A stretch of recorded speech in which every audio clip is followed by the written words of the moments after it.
problem with the hair lately. Anyway, so here we are. Apparently, last night, somehow we screwed up uploading the...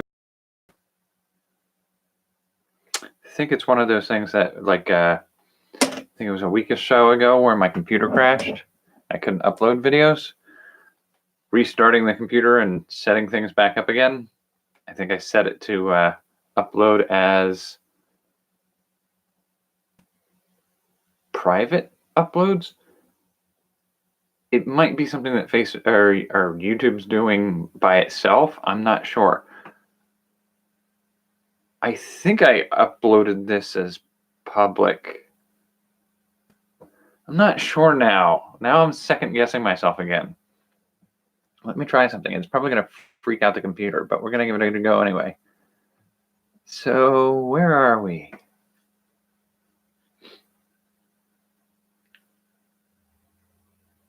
What are we doing right now? You can tell me. It's okay. It's going to take its time getting there. And it'll probably crash the live upload. Public. Okay, we're set to public. Cool. All right, we're in the spot again. It keeps telling me I'm doing it wrong. Because I am. I'm doing it wrong all the time. That's fine. World building. We just did a rather expansive discussion of magic. I didn't think I would get that into it. And honestly, I think for the first rounds of gameplay in my new setting, I probably won't use the non-Vancian magic system because I feel it needs to be tested in a setting where the setting isn't going to be the problem. Basically, if I'm going to be building a setting for a video game, I need to get into that too, about whether or not some of the things I did with magic could be translated to video game. To make a game for video game and tabletop gaming and for storytelling out of, the storytelling has to feel like it's not game mechanics. The game mechanics have to feel like a good story, and the video game experience has to feel like it's a series of events, not a series of yes or no questions that you answer to achieve a certain effect. And so I'm looking at, some of those things with my non-Vancian magic. That's cool. That I think my system will work in a way that is playable and usable in game. That's very cool. If there are any hitches, I want it to be apparent that it's that system and not my setting, which is separate, but also partly involved.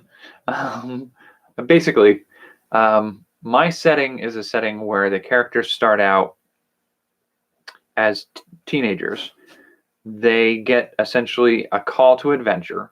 They go on a sort of I feel like the way I want to describe my setting that I've built, the way I've built it to be played, is, you ever see the movie Stand By Me with Will Wheaton and River Phoenix and a few other people? The idea of that story of these kids on this, the story of the setting is starting out with characters that are not developed. You start out with and I want it to be an adventure you play to build your character enough. So usually in an adventure, in a video game, let's say, you start out by designing your character. What's your character class? How old is the person? What's their backstory? What skills do you want them to have to start with? And so on and so forth. You build this character before you even start playing. And that can be fun to do. But here's the thing. one of the things that comes up a lot in gameplay for video games and tabletop games is a tendency for people to write these amazing backstories for their characters. And I've heard it referred to by some people out there as the best thing that ever happened to your character happened before you started play. And that's such a mistake. And here's the thing. I do believe that building backstory and building characters is a rewarding experience to design the character you want to play in a game. But I feel like it's a missed opportunity to not be able to play that story out. So in a video game, instead of having a character builder where you tell what class and what abilities the character has from the beginning. I mean, you're going to a certain degree, necessarily have to design the visuals of the character if you're going to be playing the game. But really just starting them out as an ordinary teenager or preteen even, and then say from that point on, okay, so what this character does from here is going to establish the character.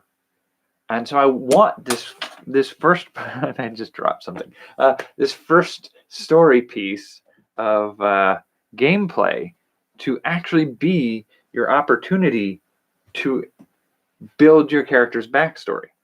So you start out as a preteen or a teen character living in a small village of little consequence, and along comes the call to adventure.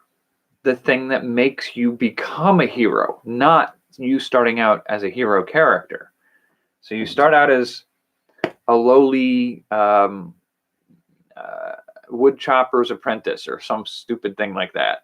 And I do want to build essentially a list of everyday functions in a local village that you can be to start with, and basically make it so that you have one set of skills, and they're mundane skills, the knife sharpener or the cook or the stable boy.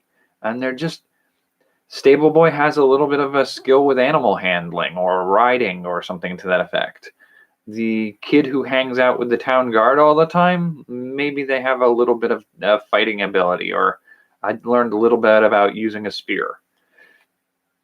But for the most part, the rest of you are just going to be peons.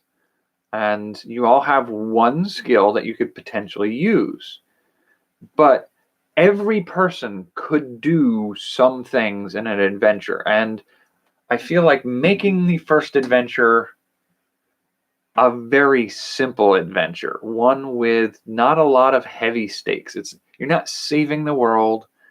But for you, as starting out as this preteen or this teen kid, the opportunity to do something more interesting than cleaning out stables is going to be the thing that drives you to that challenge. And as you go forward into that challenge, you will be challenged. And those challenges are how you establish your backstory further. So it sets you up as somebody who, went out learning how to do nothing beforehand. You could tan leather. Maybe you could weave cloth. Maybe you could play a musical instrument. And those are your skills to start with. If you start with those skills, but as you adventure, you build up other skills that help you figure out what class of character you're going to be as you go. And as rewards for achieving certain steps in that process,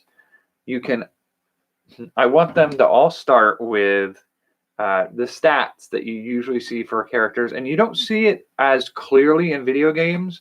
My favorite video game that does a good example type of game is Dragon Warrior. Dragon Quest games for Nintendo Entertainment System were one of my favorites. They're pretty old school now, but the original Final Fantasy on NES is similar. You start out as rescue something, uncover a secret, and that's sort of, my connection is unstable. Please wait while we try to reconnect. You're being a dork tonight. Thank you so much for being a dork.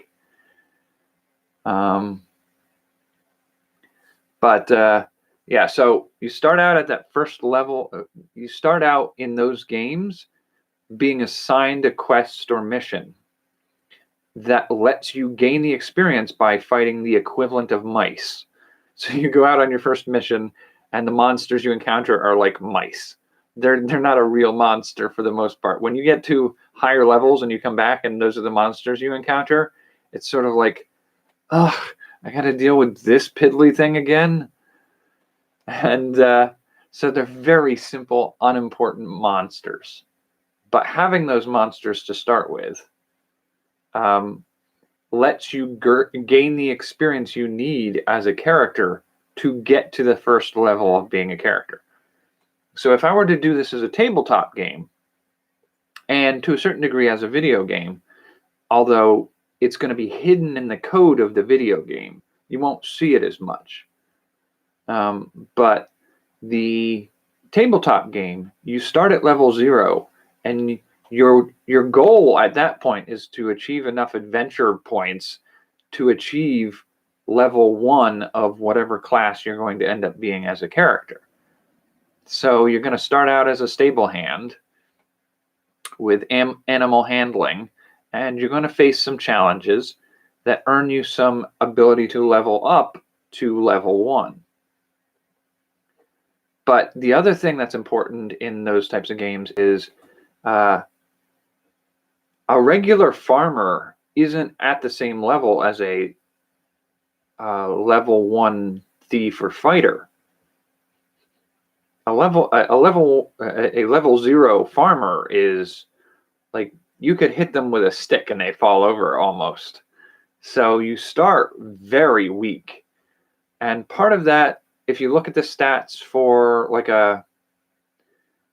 in D&D specifically, let's say, the stats are strength, constitution, dexterity, intelligence, wisdom, and charisma. Now, those stats usually, depending on your setting, run from 3 to 18, roughly, as what you can obtain.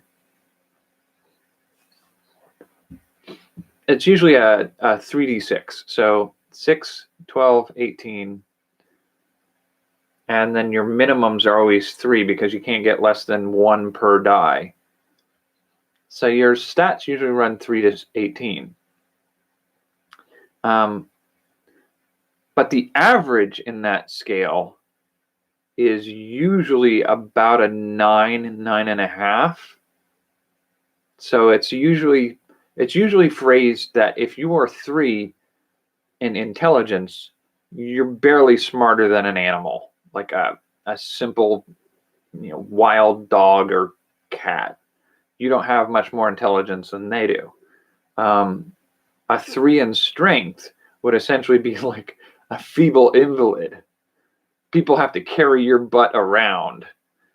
A 3 in constitution is essentially somebody who needs to be in a bubble. They are always sick, and they are unhealthy. They don't have any strength to deal with challenges to the body. And I actually have a character whose charisma is so low.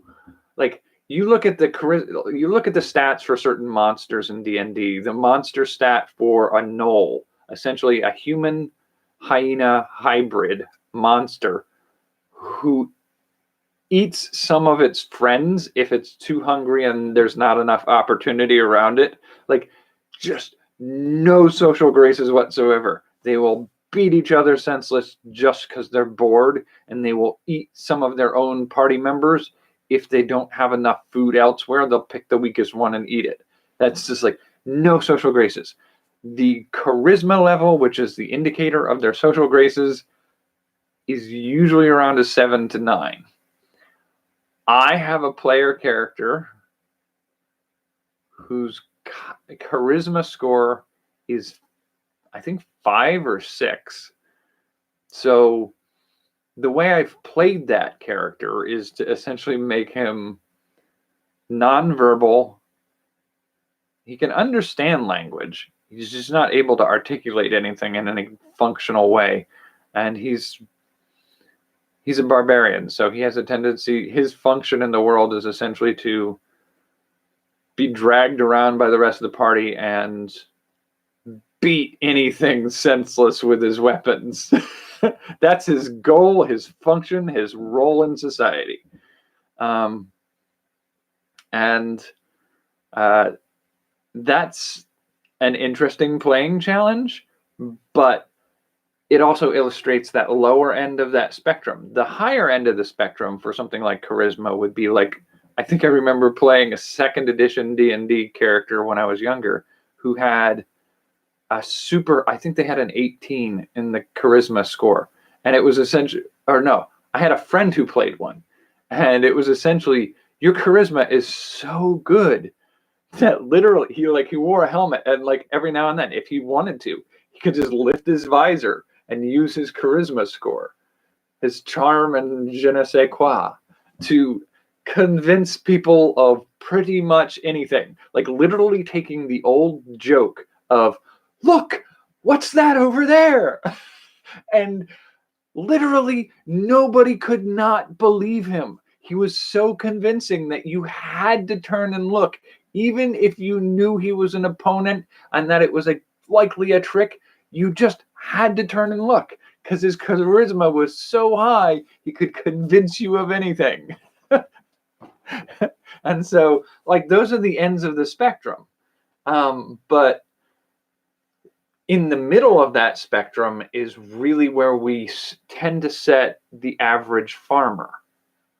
So like a farmer or a peasant or an apprentice is where I'm getting to here, is they all have about a 9 to a 10 as the average score of their stat.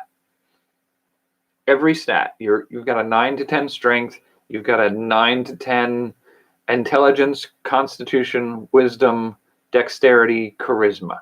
All of your stats usually run, that's the average. The average person, if you took a survey of everybody in an entire village and just took the average of what their skill score would be on each of those skills, it's going to be a 9 to 10. So I kind of want to start the characters out as 9 to 10 in all their scores. And then from there, because usually when you roll a score stat for each of your stats, and you want to get something like, if you're going to be somebody who's a monk or a druid, which is a high wisdom-based skill, or high wisdom-based class, you want a high wisdom score, usually 13 or above. I want to start the characters out with 9 to 10 in each of them. So that means you're not really good enough to be any class of hero. You're just a kid. You're an apprentice leather worker. What are you gonna do? And then I want them to go out into those first adventures and face a wild dog or a mouse or an angry rabbit. Something simple that gives them some challenge of some of their skills. And I don't want it to be you kill a monster, you get experience points, you level up. That's not the way I want to play this game. I want you to use skills and storytelling. So that rabbit, as silly as it sounds, is something like you could try to connect with the animal and make it comfortable with you, that you can use it as an indicator of what's around you in the environment. Now, my environment's likely to be more deadly than that, but by the same token, not everything you do is going to be solved by killing it. And so I want them to be able to face a challenge and then reward them for that challenge with the ability to add new pieces to their character development. So their character backstory is what I mean. And that's usually when you start a playing game at level 1, you usually say, like, choose a few skills that your character has. But in this version, you're going to learn those skills by trying things and figure out skills that are of interest to you in developing further. And then as you go further into character design in the usual games, you do things like say, are you an outsider to the community? Are you a studious person who spends their time studying topics in a library? And those particular character background choices offer you sets of additional skills, languages, and a history of an event in your past that's part of your backstory. I don't want you to pick those from a table. I want you to develop those events in play.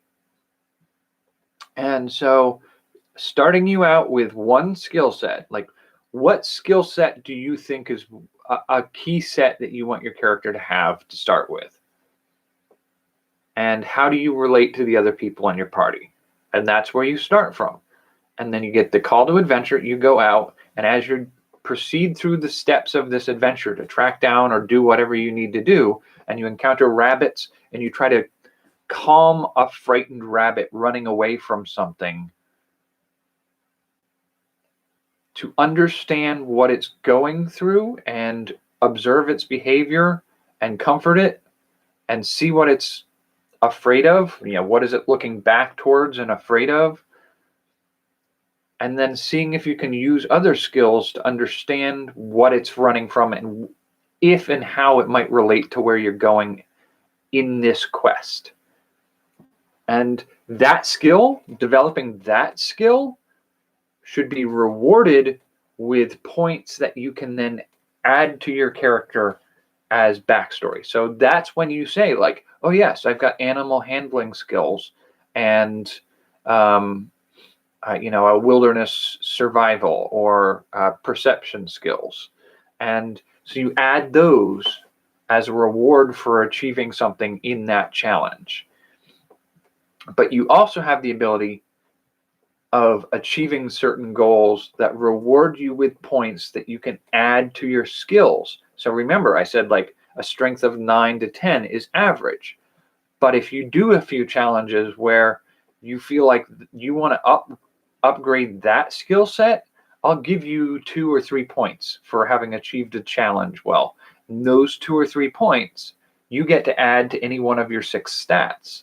And when you add them to your stats, you then start working your way up to a point where you're going to be able to achieve a level of skill in each of those skills that reaches that first level of hero. So if you're predominantly handled skill points to add wherever you want during the course of an adventure, and you're thinking, I think I'm probably going to serve this party best as a fighter, then you're likely to add that to your constitution, maybe your dexterity, maybe constitution, probably strength. And you're going to raise those scores. Those are going to be your 3 highest out of the 6 that you have. The other 3 you might not raise at all during the adventure. And how you distribute your points among your strength, dexterity, and constitution is likely to define how you can proceed forward. A barbarian is likely to be high strength, maybe high dexterity. And a fighter who can wear armor might be more likely to be high constitution and high strength, but maybe do dexterity as well. Most of those classes don't need to worry about increasing past an average intelligence or wisdom, and not even necessarily charisma a lot. But a bard character, the musician who starts out as being able to just play a few songs or something like that, as they proceed further into it, they're going to want to up their charisma, because they're going to be the ones who are the diplomats or the entertainers or the people who can charm people into doing things for them. That's going to require charisma. And instead of rolling dice to get certain scores or doing a point buy system where you say like, Well, I'm looking to build a cleric, so I should have wisdom and constitution as my predominant skills or something like that. Instead of making those choices that way, make it in gameplay. Develop that character from a regular person to a level 1 hero. And that's sort of what I want this first adventure to do. Now, this is achievable both in video game and tabletop game, and it makes more sense narratively story-wise. So it works on all 3 scores of writing, tabletop game, and video game that I was talking about. Now, the magic in a game like this is one of those things that are like, you can narratively tell it in a way that doesn't show the mechanics. And tabletop games has decent mechanics that are adjustable for how characters would use them. I do recall saying earlier in the week when I was talking about the sorcerer, particularly in magic systems, that like the wizard skill, by adjusting the time it takes to cast a spell, that's a slider you can adapt. That's a mechanism that works for video games. The bard, the druid, the ranger, the warlock, the cleric, they all have systems that are essentially counters that recharge and deplete as you play. And those are easy enough mechanics to put in place for a video game. The one I thought was mainly a challenge would be the sorcerer, who starts out with a single cantrip and then the meta magic capability of bending that cantrip. But I do think it's possible to put that in a game, a video game, where basically you have that one spell. You get to choose what you're, or maybe you don't choose. Maybe it's a randomly chosen ability. And you have that ability, and you have your inherent points. So the counter that refreshes and depletes through use, that's still the same as a game. And using those points to bend that spell, you just have to establish a tree of directions you can bend at any given spell. And that's, the power, the range, the spread, the time, I think there are ways that you can make a menu of options of how to bend that magic. And the more you check on those, the more likely you are to have backlash repercussions to bending too far. So I think there are ways to put that in a video game. Now, I have yet to try to program that in. So yeah, it may be possible. It may also be one of the most complicated ways to program a game's magic system. Might be worth trying it anyway, though. But I do think this level 0 to level hero approach to character backstory design is the way I want to go forward, because it gives the player the opportunity to play through their backstory, not just tell you what it is and then treat it like, yeah, well, that's the character's backstory, and then like you're never going to live up to the epicness that you've made your backstory in that game. Now, is it possible that you're going to get a variant on scope creep with that, where you have this character who is starting out as a teenager, but they're going to have this deep tragic past that somebody wants to tell you is the story of this character? And it's just like you don't want to Harry Potter it up. You don't want to be the orphan who survived the evil lord of such and such. Like, no, You're just one of the kids who's an apprentice in the town you're starting in. Will give you the chance to have a life-altering experience in the first adventure to help you build out your character backstory.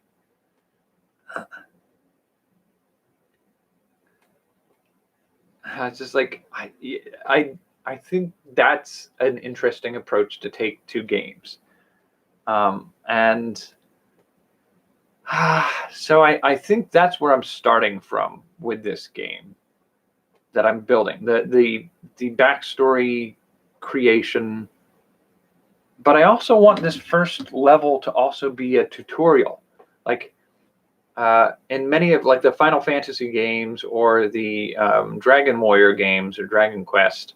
You start out as a kid who ventures out into the woods with essentially a stick, and you beat little mice or venomous blobs of slime that attack you with that stick, and you gain the experience of how the combat system works by doing that.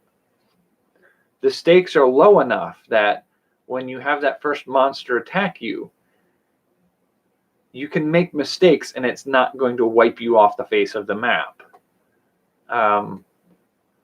You learn by doing. And I think building this first level of the campaign as a learn by doing game that also lets you establish your character backstory, I think that's the most important thing I want to do for tabletop gaming and video game especially. And then from there, I do have an incredible amount of fun world building for this. So like I have a whole cosmology that I've set up for this. And I talked about some of the ideas I had before and they were roughed out, but I've refined them a fair amount. There's a whole story of how the universe began and how it plays into the events that are going to happen to the characters. And it plays into the whole structure of heaven, hell, and all the worlds that they're going to cross between. And it's a world-crossing adventure. You start out in one place. Events happen that thrust you into another place. And you adventure in that place to try to reach a point where you can travel to other places.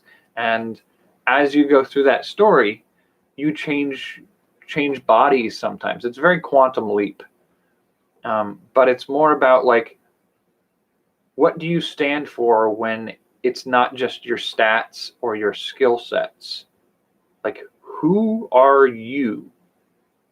Outside of what your skills are, outside of who your parents were, outside of what your job is, what are your core values? Where we could take you in one world and take you in another world. This world you could play piano. You're a concert pianist. And in this world, you're a Fortune 500 executive. And in this world, you're a pilot. You know, each of those worlds, you have skill sets that are completely different. But it's still you in each of those worlds. So what is it that is you in those situations? And that sort of approach to gameplay is what I'm trying to achieve with that game, is not only showcase a whole bunch of different worlds and scenarios and give you the opportunity to start and build a reputation in one world and then do it again in a different world and figure out who you are playing in each of those adventures. Who is the core of each of those aspects of yourself? And I feel like that would be a fun story to tell. It'd be a fun story to make the arena to tell it in as the game designer. But I think it would also, at least for me, for the way I would like to play games, I think that would be a fun world to play in.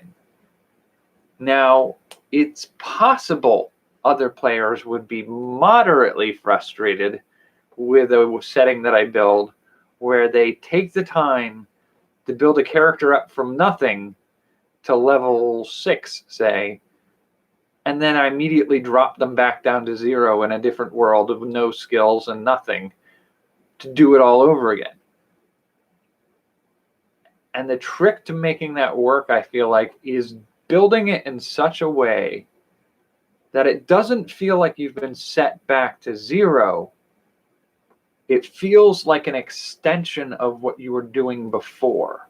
So this one that you started as and built to level 6, while you're going to level 0 over here, it's in an effort to regain or reconnect with what you had over here, to bridge the gap between those two worlds, reconnect everything back together. And then when you go back out, it's like when you move from world 2 to world 3, it's because you've achieved a certain level where you're ready to go to the next challenge.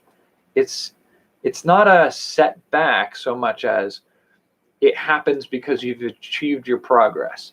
And building the scenarios so that they feel that way, that's going to be the tricky part, I think. But the mythology behind the whole universe and the individual worlds, I'm having way too much fun building that. Now, it's important to note that I'm also not doing, there's something called my precious setting syndrome, where people build these elaborate universes and they're so in love with the universe that they can't stand if anybody could do anything that doesn't fit within their mindset of what should happen in their world. Like, nope, I am full on building worlds meant to be played in. Break it. Do whatever works best for you as a character. Do what makes it an adventure that you enjoy playing, because that's what I'm trying to build. The mythology and the backstory of the world is not, it's not rails. You're not on rails. It's not me trying to make you tell my story. Because that's sort of what happens with some people, is they build a setting where it's like, oh, I'm telling my book to you and you're just walking through it. That's how this is going to go. And so they take you from plot point A to plot point B, because that's the path their plot follows, and they're dragging you along for it. Nope, that's not what I'm doing. That's not my goal. My goal is to build a universe where certain things happen. I think I already established at a certain point that you start out as a god, you get shattered into many parts, and each of those parts is in a different world. There are many different ways you can take that.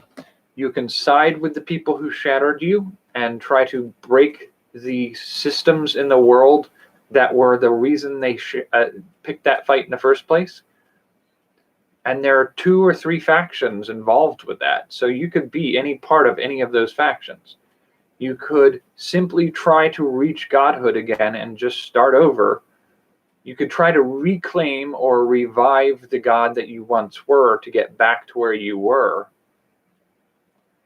And you could just say nuts to it all and stick to playing the character in the one world that you're in.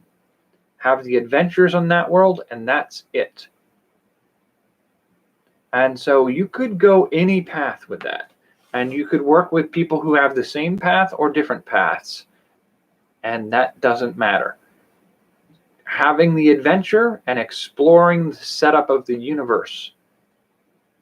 I don't have a path that you need to follow to get to it. You don't have to get from point A to point B. There literally is just, I've made the playground. Here are the rules of the playground. Now go play. And let's see what we can make as stories for you and other players. That should be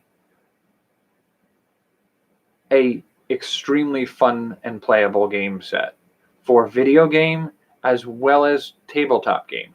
Now, getting a structure like that to work for a video game is going to be tricky. Video games usually have a fair amount of linear plot to them. Sandbox games are a good example of games. Like a Minecraft is a fairly decent sandbox game. That's like the archetype of sandbox games. There are ways to do sandbox games that allow you that similar level of freedom, but also have paths you can go down for a story progress. It's not just, I mean, I was going to say it's not just hack and slash. It's not show up once a week or once every 2 weeks, sit down and kick in doors, kill monsters, claim treasure. But you can play that game if you want to. It's designed to be able to be played that way too. There's plenty of doors to kick in, there's plenty of monsters to slay, and there's plenty of treasure to claim. If that's the sole direction you want to go with your character, there's room for you to do that. If, however, you want to be on a story that takes you from level 0 all the way to godhood, and your ability to lay claim to some section of the universe that you can rule over as God, you can do that. If, however, you want to democratize the divine nature of the realm you're in, so that instead of one all-powerful God to rule over a section of it, you make it a more Shinto-like belief, where animism and Shinto kind of beliefs tend to be spirits of multiple strengths cohabit the world and take time to work with each other to grow forests and whatnot together. You can build a path for yourself like that, and the hack and slash door kicker, the want to be God, and the democratized divinity can all be part of the same party, and they can try to achieve each of their own separate goals separately while still working together as a team. That should be how games are made. I just like games that I want to play, at least.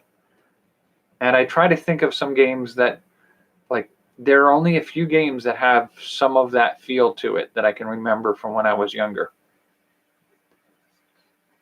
I feel like there's some more of that now. I think things like Grand Theft Auto are similar to that, where I don't think that was one of them, but essentially you have a city where if all you wanted to do was go shopping and ride around on a moped all day, seeing the sights and whatnot, you can totally do that. You could also be a mob boss with goons that enforce your rule and brutal conflict. Totally do that too. And so I kind of want to see if I can capture that kind of gameplay for tabletop games, and a lot of role-playing games have that ability to achieve that. A lot of them also use a very railroad model, which is very similar to, as much as I'm saying not to do games that way, like Dragon Warrior, the first Final Fantasy game, were both like their plot starts at 1 and goes all the way to the end, and you're just achieving quests along the way to get there. You don't usually have the ability to do them out of sequence either. It's from A to B to C to D. That's the way it goes. And they're totally fun, playable games. There are some elements of some of them I think you can do a little bit out of sequence, but not overly much. So yeah, I mean, that's sort of what I'm working on right now. I think I got to figure out what I'm going to elaborate a little bit more on next time I do a video. I'm working tomorrow, so I'm not going to count on the fact that I may be out early enough in the afternoon that it's not going to be a huge problem. But yeah, it's entirely possible I'll get another double shift. Just a surprise, you're working a double shift today, so don't count on being able to get home in time to do anything substantial. But I can probably be on tomorrow. We'll see. I should be able to get back in time to be able to do something. And it may not even be world building related. I may just talk about a few other projects that I want to work on. We'll see. I will catch you tomorrow, and I am sorry whatever happened last night happened. I'm hoping I got some of the things worked out on my end to not repeat that. We shall see. Thanks for joining me. I still need to make a template here so it doesn't take me 5 minutes to type this out at the end of the night. Take care. And good night.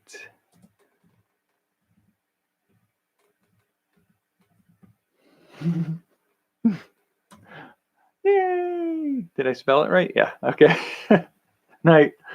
Hope you're having a good time. I can't wait to see if you get into some of your own creations. I'd love to know what you're up to at some point.